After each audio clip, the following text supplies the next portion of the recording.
এবার মাইক্রোসফট ওয়ার্ডের কিছু গুরুত্বপূর্ণ বিষয় নিয়ে আলোচনা করব। এর মধ্যে বুলেটস এন্ড নাম্বারিং, হাইপারলিংক,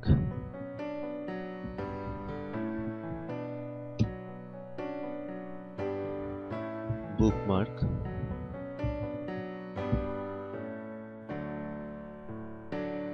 এই বিষয়গুলো নিয়ে আমরা আলোচনা করব। প্রথমে আমরা দেখব বুলেটস এন্ড নাম্বারিং কি। আমরা কোনো ডকুমেন্ট তৈরি করার সময় স্বয়ংক্রিয়ভাবে কিছু নাম্বারিং করার প্রয়োজন হয়ে থাকে, আবার কখনো কখনো একটি লিস্ট তৈরি করার প্রয়োজন হতে পারে। সেক্ষেত্রে আলাদা আলাদাভাবে নাম্বার লেখার যে ঝামেলা সেটা এড়ানোর জন্য আমরা বুলেটস এন্ড নাম্বারিং অপশনটি ব্যবহার করতে পারি। যেমন ধরা যাক আমরা একটি লিস্ট তৈরি করব, সেক্ষেত্রে প্রথমেই আমরা একটি বুলেটস যুক্ত করে নিতে পারি। এই জন্য আমরা হোম ট্যাবের প্যারাগ্রাফ গ্রুপ থেকে বুলেটস কমান্ডটি প্রয়োগ করে আমরা লিখলাম সেকশন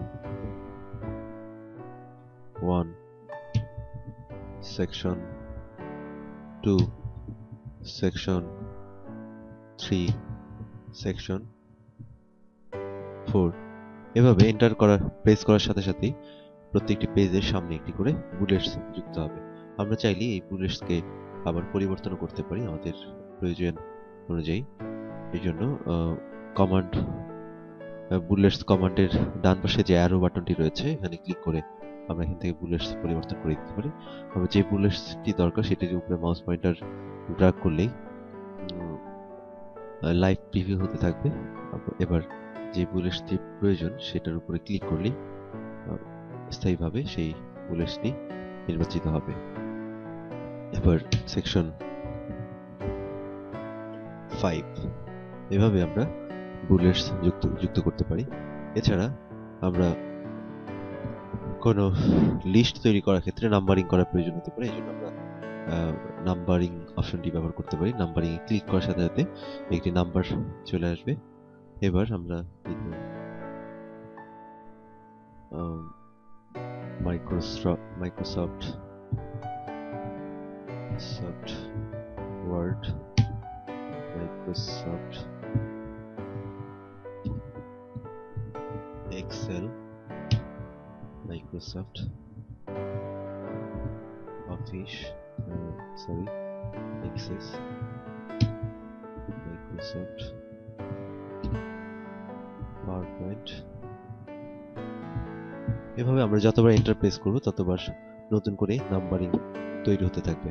আমরা চাইলে নাম্বারিং এর এই ফরম্যাটটি পরিবর্তন করতে পারি।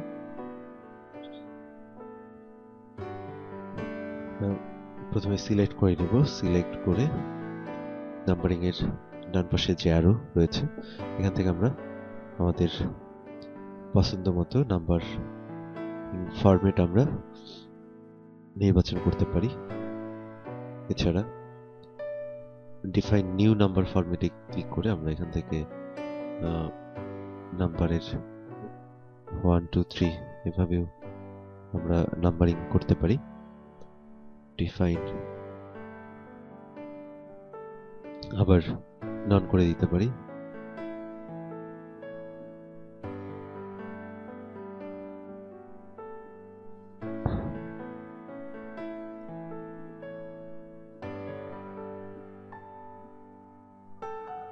এভাবে আমরা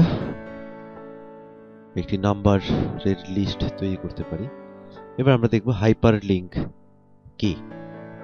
হাইপারলিংক যারা ইন্টারনেট ব্যবহারে অভ্যস্ত তাদের কাছে হাইপারলিংক শব্দটি অপরিচিত নয়।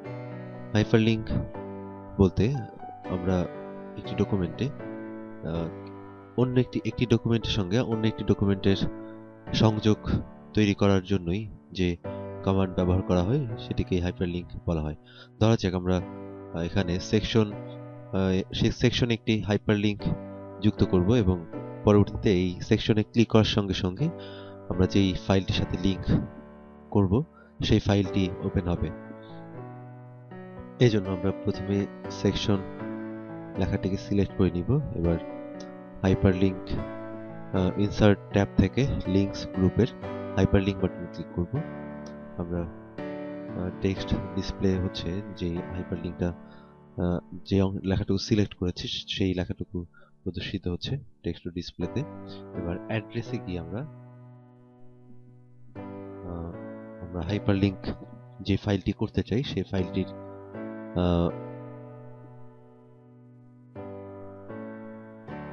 লোকেশন নির্বাচন করে দেবে। যেন ব্রাউজ পেজে ক্লিক করে